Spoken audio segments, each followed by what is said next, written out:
तो भारत का टारगेट 2047 तक अगर विकसित होने का है, तो इस विकसित भारत की यात्रा में हमें क्या क्या करना होगा, उन पर एक एक करके चर्चा करते हैं। एक साथियों रिसर्च फाउंडेशन है इक्विटस, उसके द्वारा ये रिसर्च दी गई। लेकिन उस रिसर्च को हम समझें उससे पहले आज की स्थिति को जान लेते हैं कि हम खड़े कहां हैं। जैसे हमने जब यात्रा शुरू करी, हमने दिल्ली से अपनी यात्रा शुरू करी, दिल्ली से अयोध्या आए, अयोध्या से सीतामढ़ी, फिर जनकपुर, और फिर हम यहां से निकलते हुए प्रयागराज, टंगवेरपुर, चित्रकूट और पंचवटी होते हुए फिर हम नीचे की तरफ हम पहुंचेंगे। ऐसे में अब सवाल भारत की अर्थव्यवस्था का। अगर हम भारत की अर्थव्यवस्था को पूछें कि आज हम कहां खड़े हैं, तो आइए एक बार आज का दर्शन कर लेते हैं। भारत आज $4 ट्रिलियन की इकोनॉमी के रूप में खड़ा हुआ है। ये जो मैं आंकड़े ले रहा हूं आपके सामने आईएमएफ के आंकड़े हैं, अंतरराष्ट्रीय रूप से मान्य आंकड़े हैं, 2026 के आंकड़े हैं। भारत की अर्थव्यवस्था इस युद्ध के काल में ऑलरेडी छठे पायदान पर पहुंच चुकी है। क्यों पहुंच चुकी है? क्योंकि हमारा रुपया डिवैल्यूएट हुआ। डिवैल्यूएट का मतलब है कि डॉलर के सामने हमारा रुपया गिर पड़ा, 95 रुपए प्रति डॉलर तक पहुंच गया। ऐसे में जब यह भाव गिरा तो हमारी ओवरऑल जो जीडीपी की वैल्यू है वो गिरने लगी। इससे हमारे कंपटीटर्स में यूके ऊपर निकल गया, जापान ऊपर चला गया, जर्मनी और चाइना ऊपर तो बैठे हुए हैं। आज की जो करंट ग्रोथ रेट चल रही है अकॉर्डिंग टू आईएमएफ, मैं केवल इसलिए क्योंकि वो स्टैंडर्ड फैक्ट है वो आपके सामने रख रहा हूं, आज भारत की ग्रोथ रेट चल रही है 6.4%।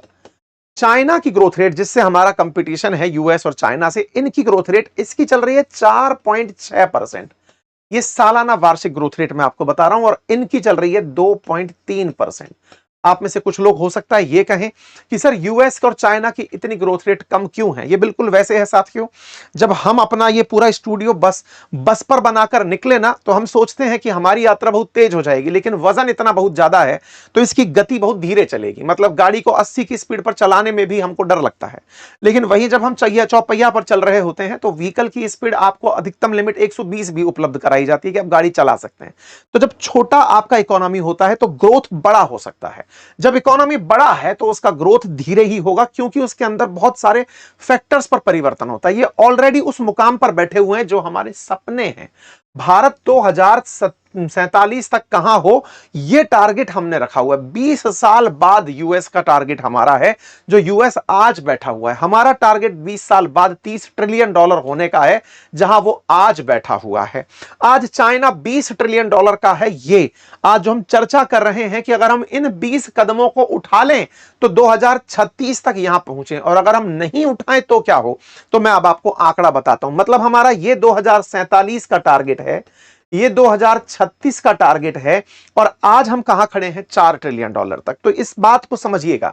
अगर हम आज की गति से, क्योंकि ये वैसा होता है कि गाड़ी में आपने जीपीएस लगाया, बताया कि हम इतने गति से चल रहे हैं, तो आपने बताया कितने दूर में कहां तक पहुंचोगे। तो अब सोचिए कि आप 6.4% के हिसाब से ही अगर चलते रहे, तो मेरे प्यारे साथियों हम 2036 और 47 इन दोनों आंकड़ों को अगर देखें तो भारत हद मार करके $7 ट्रिलियन पहुंचेगा 2036 तक, और उसके बाद में 2047 तक हम $15 ट्रिलियन तक पहुंचेंगे। मतलब हमारे आंकड़ों से बहुत दूर, लगभग आधी ऊंचाई पर। लेकिन वहीं अगर हम चाइना की बात करें तो चाइना जिस ग्रोथ रेट से चल रहा है, तो ये 2047 में होगा $53 ट्रिलियन पर, और अमेरिका होगा $52 ट्रिलियन पर 2047 में। चाइना उस समय दुनिया की नंबर 1 इकोनॉमी होगा, और अगर यही गति बरकरार रह गई तो हम जहां हैं वहीं की वहीं रहेंगे। जिस तरह से बढ़ रहे हैं वैसे ही बढ़ते रहेंगे। इसका मतलब यह हुआ कि भारत को अगर वाकई में इस थर्ड पायदान पर पहुंचना है और इस टारगेट को लेकर पहुंचना है जहां आज अमेरिका है, हम वहां 20 साल बाद अगर पहुंचना चाहते हैं, तो हमारे लिए रिफॉर्म जरूरी हैं। अब इन रिफॉर्म्स की चर्चा मैं आपके सामने करता चल रहा हूं, क्योंकि भारत सरकार का अनाउंस्ड है 2047 तक $30 ट्रिलियन की इकोनॉमी बनना। चलिए साथियों, अब इस बात को समझें, लेकिन उससे पहले आपके सामने परिस्थितियां तो हैं ही। किस तरह से अमेरिका, इजराइल, ईरान सब लड़े पड़े हैं, रशिया, यूक्रेन लड़े पड़े हैं, और इन सब का असर हम पर आ रहा है। इसी वजह से खबरें भी बनी कि भारत का जो 6th लार्जेस्ट इकोनॉमी है वो गिर करके, ईरान के युद्ध के चलते गिर करके नीचे आ गया। चलिए साहब, ये सब युद्ध होते रहे। भारत ने इस बीच में तमाम प्रकार की ट्रेड डील्स करके ये सोचा कि हम अपनी ग्रोथ को बढ़ाएंगे, लेकिन इन ट्रेड डील्स में कहीं ना कहीं कोई ना कोई प्रकार का ट्रेड संरक्षण जो अमेरिका कर रहा है उसका नुकसान होता जा रहा है। पर चूंकि हम आज आपके साथ में सॉल्यूशन ओरिएंटेड बात करने के लिए हैं, तो आपको बताएंगे कि कैसे ये काम किया जा सकता है, कैसे भारत चाइना की तरह ग्रोथ कर सकता है, चाइना के ग्रोथ मॉडल की कॉपी की जा सकती है या उससे भी आगे जाया जा सकता है। एक एक करके बढ़ेंगे, लेकिन समझिए वर्तमान स्थिति में हम कैसे काम करते हैं। आज भारत की अर्थव्यवस्था के 3 मेजर कंपोनेंट हैं। सेक्टर वाइज अगर हम बात करें तो हमारा सर्विस सेक्टर हमारी जीडीपी के अंदर 50% से अधिक कंट्रीब्यूट करता है। हमारे सेक्टर्स में सेकंड सेक्टर मैन्युफैक्चरिंग है और थर्ड सेक्टर हमारी एग्रीकल्चर है, जिसे आप प्राइमरी सेक्टर मानते हैं। अर्थव्यवस्था में 3 सेक्टर होते हैं साथियों। प्राइमरी सेक्टर जिसको आप हाथ से कंप्लीट कर पा रहे हैं, यानी कि सीधा बिना किसी मशीन के आप उत्पादित कर पा रहे हैं, जैसे खनिज को निकाल लेना हुआ खेत से फसलों का काट लेना हुआ, ये प्राइमरी सेक्टर है अर्थव्यवस्था के। भारत की जीडीपी में प्राइमरी सेक्टर का कंट्रीब्यूशन अराउंड 18 से 20% चलता है। अब ये जो हमने प्राइमरी सेक्टर से प्रोड्यूस किया, इसे मशीन लगाकर, जैसे आपने ओर और माइन से कुछ प्रोड्यूस किया, अब इसे मशीन लगा करके आपको प्रोडक्ट में बदलना है, तो इस प्रोडक्ट में बदलने की जो प्रक्रिया है, मशीन की जो प्रक्रिया है, जैसे आप मैन्युफैक्चरिंग के माध्यम से कंसीडर करते हैं, वो सेकेंडरी सेक्टर में कंसीडर की जाती है। और जो टर्शरी सेक्टर की बात आती है, जो चीजें आपने प्रोड्यूस कर दी उनके बारे में आप जब फीडबैक मांगते हैं, सर्विसेज के रूप में आप टूरिज्म ऑफर करते हैं, आप इंडस्ट्रीज ऑफर करते हैं, इंडस्ट्रीज में आप सर्विस ऑफर करते हैं, आईटी सेक्टर, ये सब चीजें जब ऑफर करते हैं, बैंकिंग ऑफर करते हैं, एजुकेशन हेल्थ केयर ऑफर करते हैं, ये सर्विस सेक्टर में होता है। आज भारत की जीडीपी का 2025-26 के आर्थिक सर्वे से मैं अगर आपको आंकड़ा दूं तो भारत की जीडीपी में 54 से 56% कंट्रीब्यूशन इस टर्सरी सेक्टर का है। सेकेंडरी सेक्टर का 26 से लेकर के 28% का है, यानी मैन्युफैक्चरिंग सेक्टर सेकंड नंबर पर खड़ा है।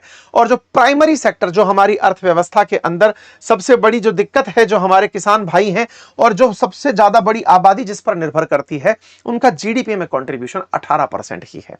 अब भारत क्या करे कि इन सबका कंट्रीब्यूशन बढ़े ताकि हमारी जीडीपी बढ़े। अब ये आप पूछ रहे हैं ऐसा क्यों कह रहे हैं?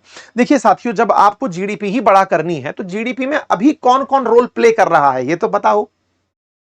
जब ये पता हो तो हमें ये पता हो कि जब साहब हमारा टर्सरी सेक्टर ऑलरेडी 54% जीडीपी के अंदर है, तो अगर हम ग्रोथ के अंदर आयाम देखें कहां कहां पे किए जा सकते हैं, तो प्राइमरी सेक्टर में स्पेस बहुत दिख रहा है, सेकेंडरी सेक्टर में भी स्पेस बहुत दिख रहा है, लेकिन टर्सरी सेक्टर खुद चिल्ला चिल्ला कर कह रहा है कि भैया हम इस वजह से आज यहां पहुंचे हैं, तो हम इस पर भी ध्यान दें। तो आप ध्यान से देखिएगा, तो हमारा यहां पर आईटी सेक्टर हुआ, फाइनेंशियल सर्विसेज जो सेक्टर हुआ, हमारे ट्रेड्स हुए और हमारी जो सर्विसेज हुई, ये बड़े वो फैक्टर्स हैं जिन पर ध्यान देकर के इन्हें और बड़ा किया जा सकता है, इनकी वैल्यू बढ़ाई जा सकती है। तो जब वैल्यू बढ़ाई जा सकती है तो सबसे बात आती है कि सब सर्विसेज में ऐसा क्या करें कि हमारा जो ग्रोथ इंजन है ये बहुत तेजी से निकल पड़े, सर्विस सेक्टर को कैसे बढ़ाएं।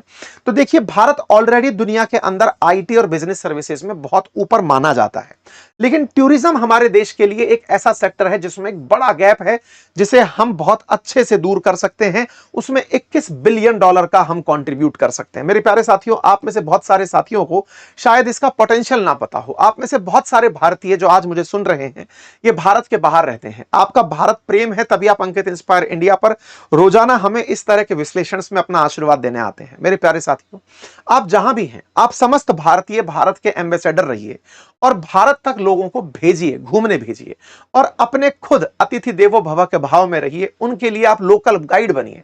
साथियों, आज जब मैं यात्रा पर निकला हूं, मुझे इतना आनंद हो रहा है ये कहते हुए, हम भारतीयों में आतिथ्य बहुत ऊपर है।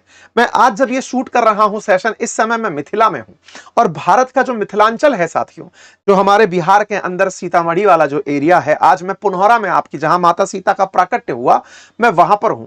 और यहां का जब मैंने आतिथ्य देखा, हम भारतीय इस आतिथ्य के लिए जाने जाते हैं, क्यों ना आप इस आतिथ्य को सबको बताएं कि भारत के अंदर किस प्रकार की व्यंजन है, किस प्रकार का आतिथ्य है, किस प्रकार से हम लोग भोज प्रस्तुत करते हैं, कैसे लोगों की मनुहार करते हैं हमारे देश में। क्यों ना हम इन चीजों को कल्चरली लोगों तक बताएं कि आइए इसका अनुभव करिए।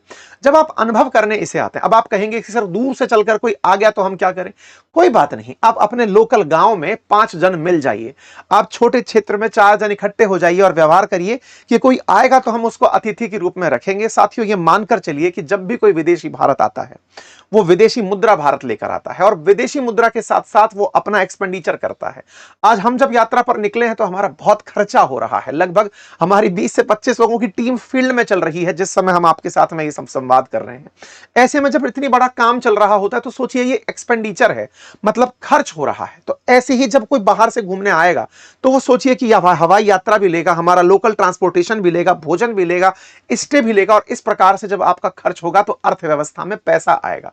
ये बाहर से आने वाला पैसा है और आप समस्त भारतीयों की ये जिम्मेदारी है कि आप इस गैप को पूरा करें, अपने देश की तमाम खूबियों को बताएं। मैं आज जिस यात्रा पर हूं ये इसीलिए हूं कि मैं आप लोगों को वहां जा जाकर बताऊं कि देखिए ये क्षेत्र है, आप आइए, यहां पर इतना अच्छा हो सकता है।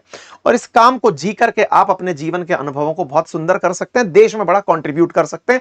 $21 बिलियन तक सालाना आप ऐड कर सकते हैं। साथियों, टूरिज्म में इतना पोटेंशियल है।